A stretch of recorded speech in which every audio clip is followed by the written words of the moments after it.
Welcome back to Nasdaq Trade Talks. I'm your host, Jill Malandrino, Global Markets Reporter at Nasdaq. We're coming to you live from Phoenix, Arizona at the NERI Annual Conference, where I'm meeting with the top thought leaders in investor relations in the capital markets.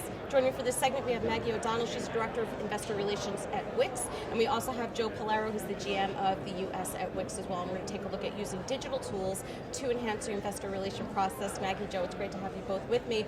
Maggie, I'm going to kick it off with you. How are investor relation teams incorporating digital tools more into their practice? Yeah, sure. I think this is a really interesting trend, and being at Wix specifically, we are really oriented at our company in making sure that businesses are able to bring all of their business practices online and really have an amazing online presence. And we've actually had a really unique take on this, and we've chosen to use our Wix tools to help run our IR program. So one of the things that we did was we actually redesigned our entire IR website on our own platform and made sure everything was on one page. We used a lot of the things that we can now use with Wix Corvid and implemented APIs and all different kinds of tools onto our site so that it's as helpful as it can be for all of our investors. One of the other things that we did is we actually used a help desk that we provide at Wix called Wix Answers to answer any of the big questions that investors have. So we actually recorded a couple of videos and explain all of these concepts and put these videos up on our help desk. It's a help desk tool. We have them all there so people can use that. We also just recently implemented a system where you can book appointments with us so that you can have calls with us using a bookings tool that we have, and it connects to your Gmail and connects to your calendar so that people can find times on our calendar that work for us, and we don't have to go back and forth with investors trying to find the right times to talk to them. And one other last example is for our Investor Day.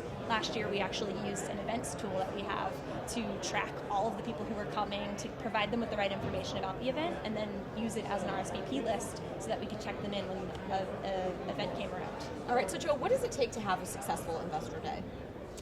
Yeah, so I think there's a few things that we did that I thought were really unique that made the day great one. Number one is we incorporated a bit of a social aspect into the Investor Day. So the evening before, we invited our sell-side analysts and our top buy-side investors to basically have drinks and a happy hour with our board and our management team. And this gave our investors a chance to kind of meet the board, which there's really never a time that can happen.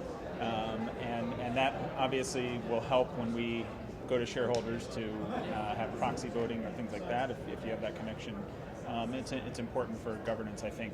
And then at the Investor Day, we really focused a lot on what questions investors have and just answering those questions specifically. So each presentation that our management team gave just started with, here's the question that we always get, and now let's basically go through and answer it.